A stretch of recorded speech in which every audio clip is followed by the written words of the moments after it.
Buen día, vamos a dar inicio a la socialización y la sustentación del módulo de inteligencia y creatividad. Bueno, los contenidos que vamos a tratar de abordar son la definición de la inteligencia, algunas teorías y los teóricos, en los enfoques, la medición de la inteligencia, ya hablaremos sobre discapacidad intelectual e superdotación, la teoría triárquica de Stenberg, inteligencias múltiples e inteligencia emocional, que ustedes ya lo han venido desarrollando en sus entregas, estas últimas como las teorías contemporáneas. Quiero invitarlos a que pensemos qué es esto de inteligencia, pero pensándonos en este cuadro. La inteligencia es, pero, no es, sin embargo, es antónimo de y sinónimo de, contribuye a, no obstante.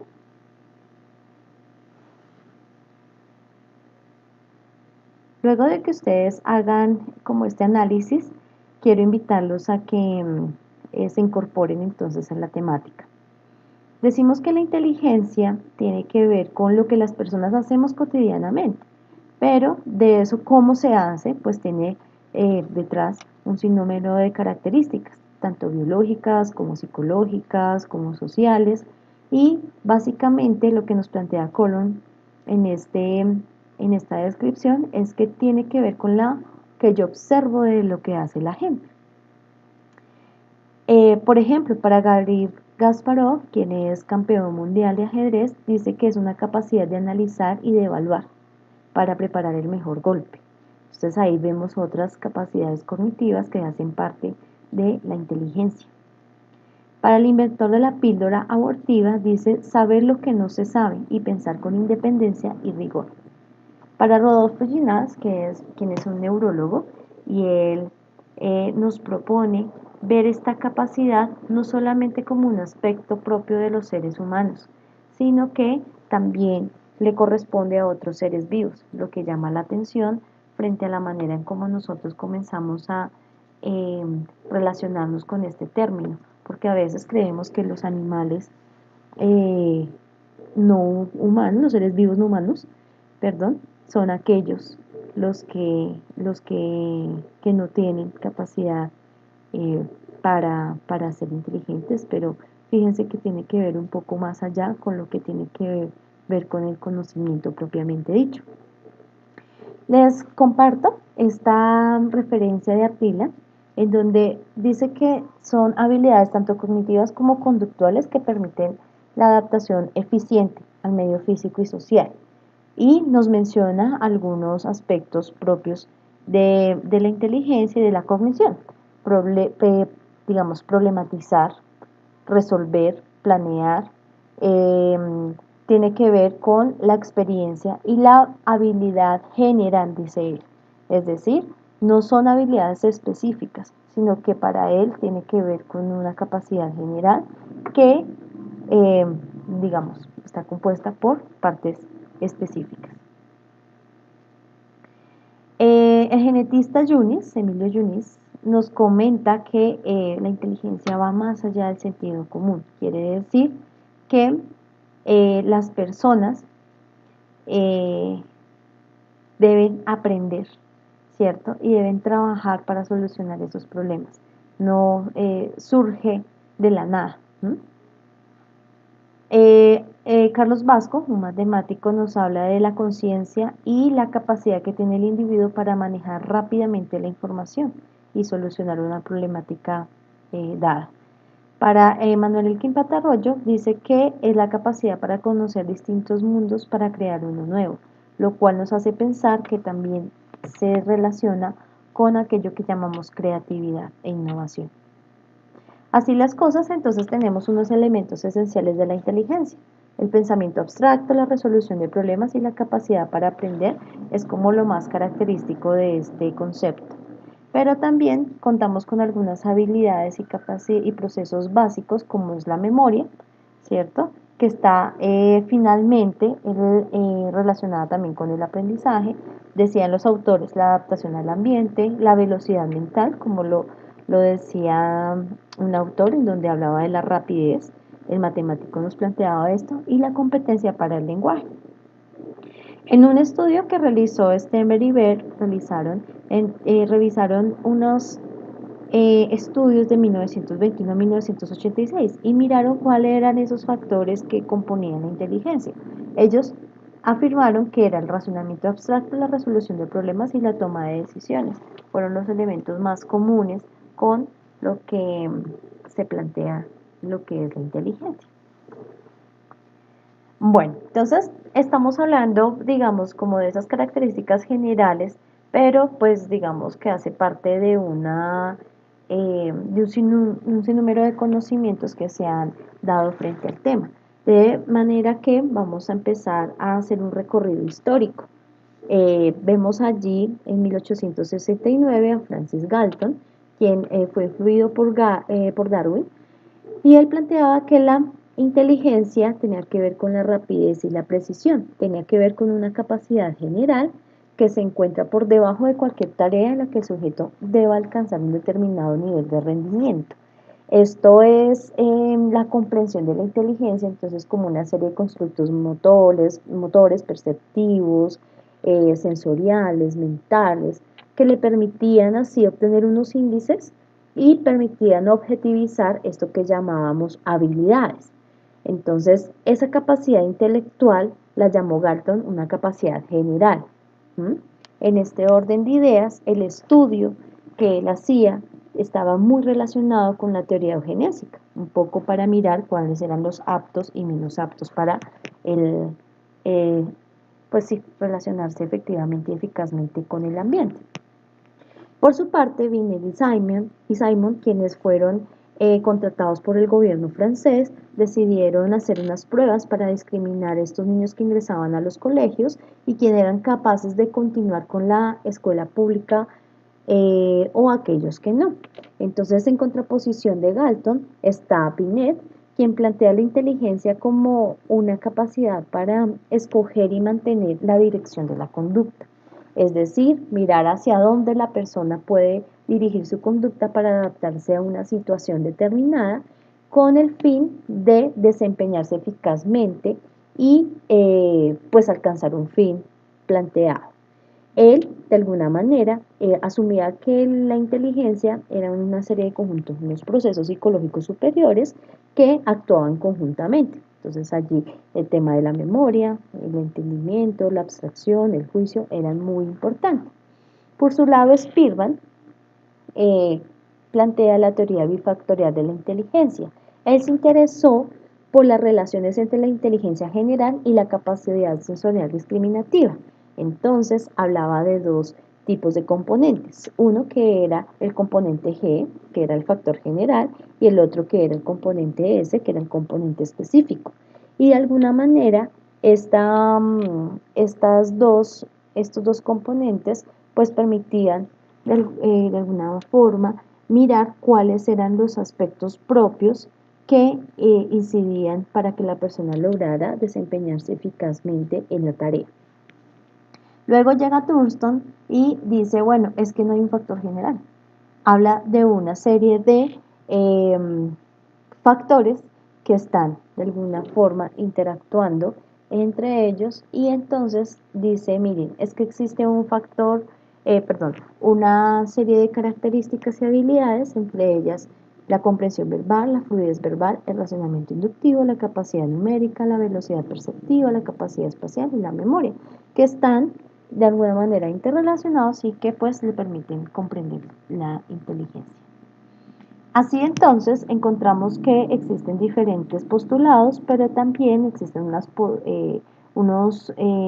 serie de teorías y autores que nos dicen, nos muestran una manera determinada de entender la inteligencia. Por su lado, encontramos las posturas diferencialistas que muestran cómo las capacidades psicológicas actúan de una manera independiente y se ubican en algún lugar del cerebro. Mientras que las posturas más de funcionamiento nos hablan de cómo la información que la persona recibe a través de sus sentidos se procesa y de alguna forma contribuye a pensarse de manera inteligente.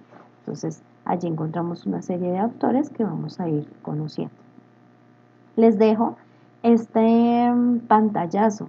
La fidelidad es propia de los más inteligentes, nos propone pues Rodolfo Ginás en una de sus intervenciones. Entonces allí lo dejo para que lo busquen y de alguna manera también sepan discutirlo, ojalá en sus casas o con sus compañeros. Bueno, entonces existen diferentes teorías y metateorías. Uno de los paradigmas que trabaja el tema de la inteligencia es aquel que desconoce definitivamente de esa caja negra, ¿cierto?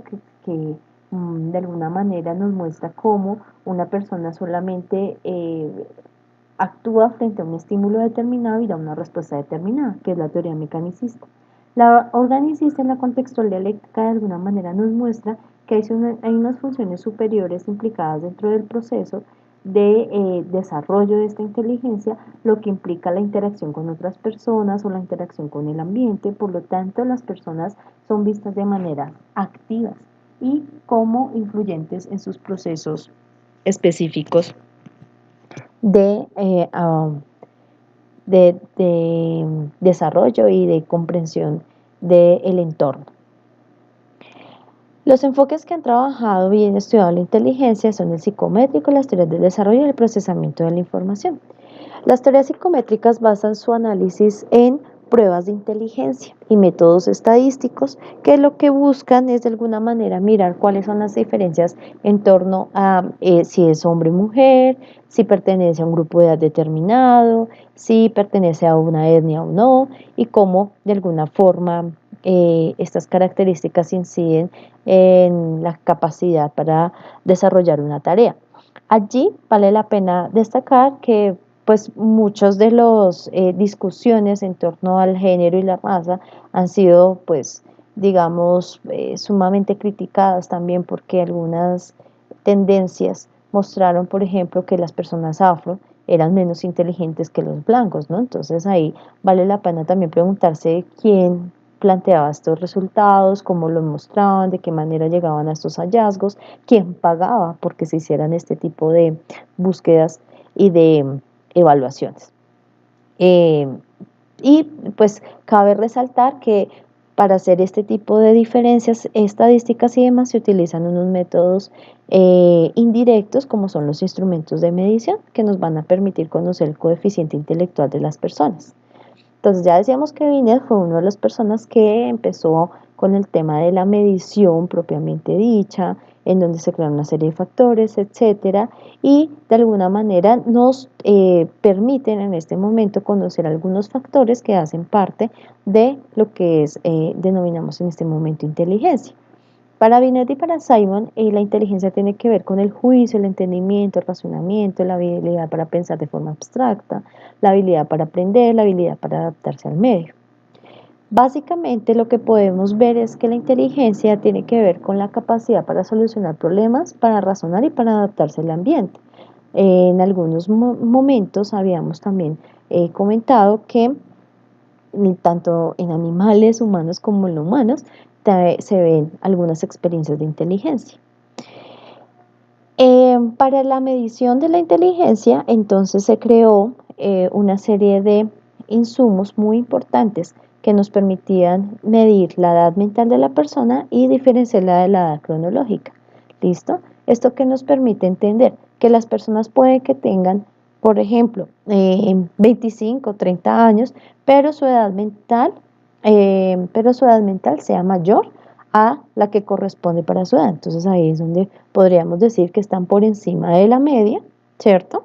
Porque si la mayoría de personas están aquí concentraditas y esta persona puntúa un poco mayor, pues decimos que tiene una persona, esto es lo que llamamos, por ejemplo, superdotación.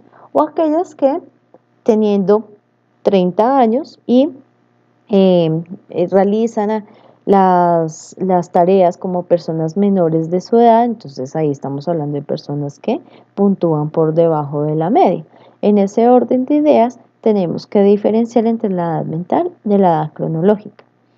Entonces, por ejemplo, el niño P puede resolver pruebas para su edad, que tiene una edad cronológica de 8 años, pero no los de nivel superior, ¿sí? Entonces tiene 8 años, que es su edad cronológica, pero su edad mental está en el promedio. Así las cosas, se han creado una serie de pruebas que entre ellas encontramos las escalas Wechsler.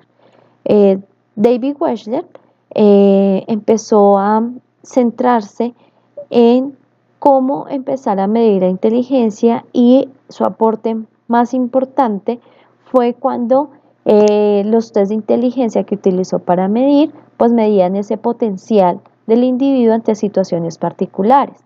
La inteligencia la relaciona con algunos componentes biológicos, y dependiendo de la edad, pues asimismo se evalúan las características. Entonces él propuso las pruebas WISC, WIPSI y la Wechsler no verbal. Es una escala, esta última es una escala que nos va a permitir evaluar a individuos que tienen dificultades del lenguaje, dificultades con el idioma, o personas que sean sordas, por ejemplo, y que no tengamos acceso a su lenguaje. Entonces, por ejemplo, aquí observamos una distribución de las pruebas centrales y las suplementarias del WISE.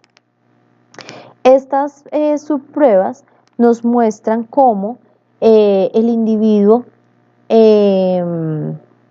cómo podemos evaluar el individuo atendiendo a los índices que quisiéramos profundizar. Entonces tenemos el índice de comprensión verbal, en donde evaluamos analogías, vocabulario e información, y comprensión como prueba suplementaria.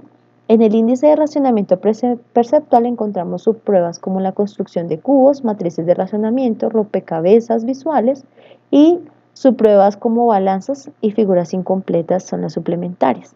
En el índice de memoria de trabajo encontramos subpruebas como la retención de dígitos, la aritmética, y como subpruebas suplementarias la secuenciación de letras y números.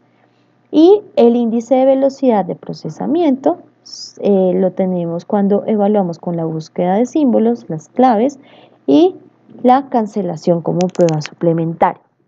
En este orden de ideas, lo que se busca es empezar a mirar cuáles son esas habilidades que tiene el individuo, y de qué manera entonces yo empiezo a de alguna manera evaluar y medir, sobre todo, ¿cierto? Cuantificar su rendimiento. Entonces, si nosotros observamos, hay una escala verbal y una escala de ejecución, ¿sí? Por ejemplo, si una persona tiene un mayor puntaje en la escala verbal frente a la escala de ejecución, debe empezarse a mirar, bueno, qué sucede. Se hacen hipótesis alrededor de bueno, porque esta persona puntúa mayor en una escala que en otra, y lo que se sugiere es que se empiece de alguna manera a contrastar con otro tipo de pruebas. Es decir, si uno aplica una escala como la Wechsler, una prueba como la Wechsler, es importante no solamente fijarse en lo que puntúa esta escala, sino también, bueno, qué otras cosas puedo evaluar y cómo las puedo evaluar. Es decir, utilizar otro tipo de pruebas para seguir ahondando sobre el tema. Entonces, decíamos que tenemos una serie de insumos que nos van a permitir cuantificar el coeficiente intelectual de cada una de las personas. Así, entonces se sacan una serie de rangos que Ardila nos propone aquí unos, ¿cierto? Entonces, ahí en algún momento hablábamos de la persona que tenía retardo mental, de la persona que tenía inteligencia normal, de aquel que era limítrofe, ¿sí? Y de alguna manera se empezaban a sacar a partir de estos promedios.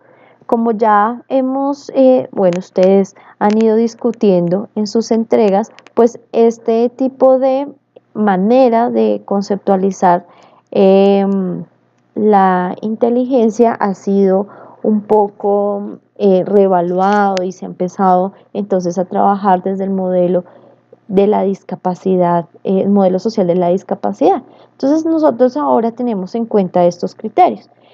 Primero, que haya un déficit en el funcionamiento intelectual, como ya lo hemos mirado pues a partir de los aspectos propios cognitivos, por ejemplo, el funcionamiento adaptativo, y que sea un criterio propio del desarrollo.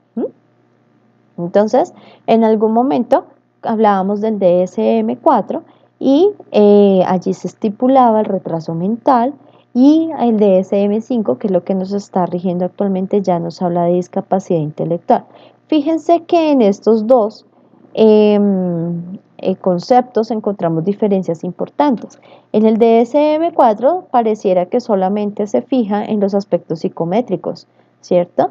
Pero ya en el DSM-5 encontramos un concepto más complejo, más robusto, que tiene que ver con el funcionamiento intelectual, entonces como el razonamiento, la solución de problemas, la planificación, el pensamiento abstracto, la toma de decisiones, el aprendizaje académico, los aprendizajes a través de la propia experiencia, y también hablamos de una serie de características que tienen que ver con la adaptación, atendiendo a los estándares sociales y culturales.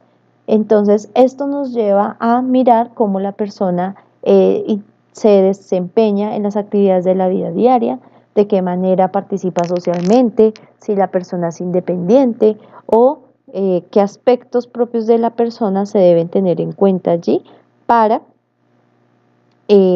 pues que pueda ser incluida tanto en la escuela como el trabajo como en la comunidad. Entonces esto nos amplía un poco más el panorama y nos permite a nosotros tener, digamos, otro tipo de concepción frente a lo que en algún momento se planteaba como retardo mental. Y es que este tipo de asuntos tiene que ver, pues obviamente, con un hitos históricos, algunos planteamientos a nivel social, cultural, que de alguna forma han marcado, pues también las prácticas y los discursos alrededor de la discapacidad intelectual. Y pues ustedes también hablaban de la superdotación, que la vamos a ver en un momento. Allí resulta muy importante empezar a revisar lo que se está comprendiendo como, digamos, los antecedentes más importantes de lo que es la discapacidad intelectual. Entonces vamos a mirar cuáles son esos antecedentes.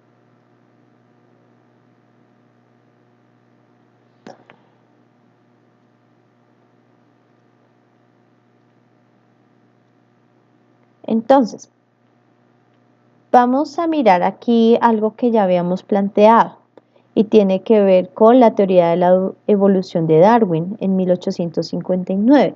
Fíjense que allí ya estamos hablando de una manera de concebir aquellos que no entraban dentro del rango de la norma, ¿cierto? Entonces se hablaban de los normales y los anormales.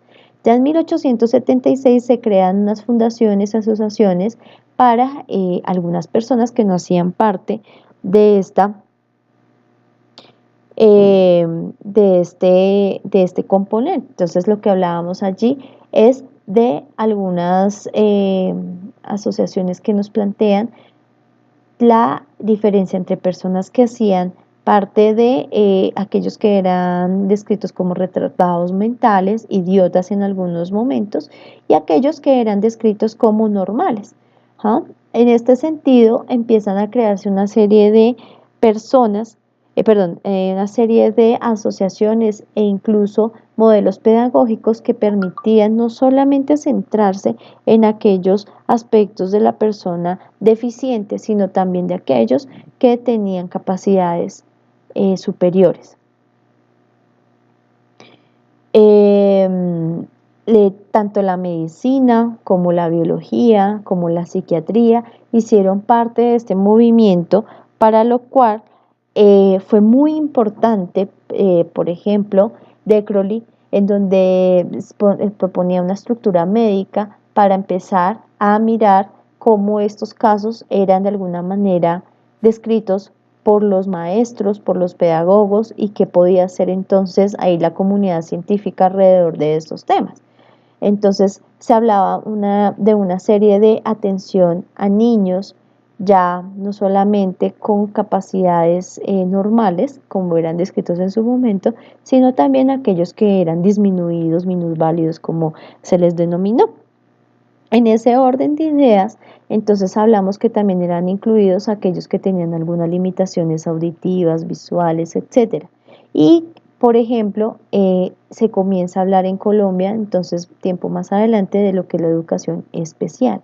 Ya hacia 1903, esto ya siglo XX, empieza la creación de las escuelas normales, ¿sí? Para personas que querían ser pedagogos, etcétera. Y pues esto permite de alguna forma empezar a trabajar sobre temas de higienización también.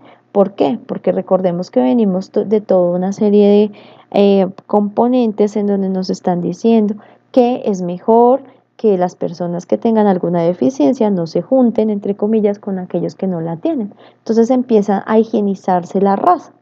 Y en ese sentido empiezan las exclusiones. ¿Mm? Siguiendo con la línea del tiempo, entonces comienzan a crearse una serie de decretos, de leyes, que pues se están pensando en ese otro que tiene menos ventajas frente a aquellos que tienen una condición normal, digámoslo así, como se denominaba en ese momento.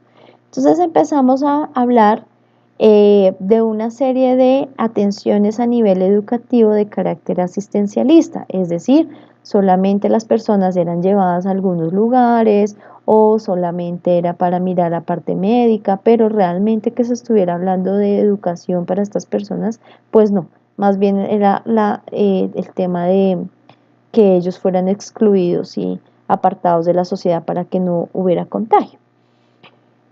Ya hacia mediados del siglo XX, entonces se comienza a hablar de las deficiencias mentales, de retraso mental, en donde se buscan, fíjense aquí, se buscan algunas prácticas para que la persona con retraso mental busque ser normalizada, ¿sí?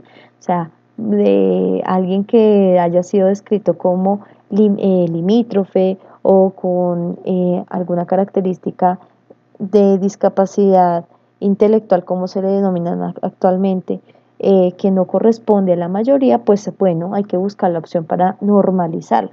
¿Ah? En ese orden de ideas se buscaba que hubiera una conducta adaptativa, pero pues imagínense a qué costo.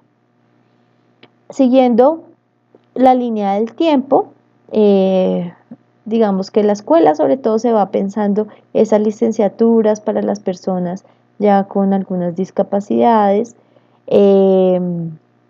Empiezan a hablar obviamente de los procesos de aprendizaje, se buscaba etiquetar y diagnosticar a las personas, pero ya pues en Colombia por lo menos con la constitución política cambiaron algunos aspectos de este tipo de prácticas.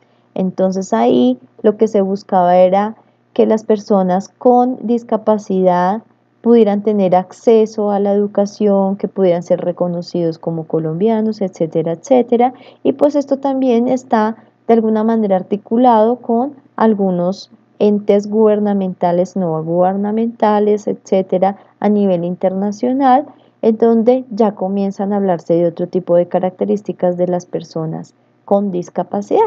Actualmente, pues ya hablamos de personas con discapacidad y de discapacidad intelectual, ¿vale? Ya no se plantea el tema de retardo mental y esto sí lo comentaron ustedes en sus intervenciones. También hablamos de aquellas personas que tienen algunos talentos excepcionales y son aquellas personas que de alguna manera presentan talentos distintos, que logran ser de alguna forma abiertos, y pues esto tiene que ver también con la flexibilidad de pensamiento, la capacidad para adaptarse, etcétera, etcétera, ¿sí? Dentro de aquellos que tienen discapacidad y que además de eso tienen talentos excepcionales, pues vemos aquí una doble excepcionalidad, ¿listo? Que es descrita por Sambat y O'Connor, ¿listo? O'Connor, perdón. Entonces, hablamos de capacidades excepcionales globales, ¿sí? capacidades o talentos excepcionales específicos, ya sea por algunos aspectos lingüísticos, matemáticos, científicos, tecnológicos. Y hay algunos que se denominan también hiperestimulados.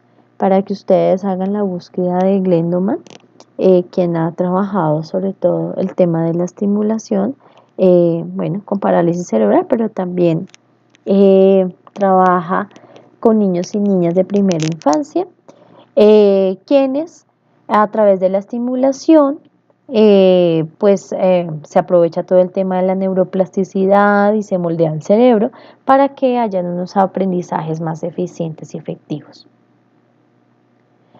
Listo, hasta aquí vamos con esta primera parte, entonces seguimos con lo que tiene que ver con algunos teóricos nuevamente para comprender esto de las capacidades específicas y las capacidades generales. Pero ya volvemos entonces.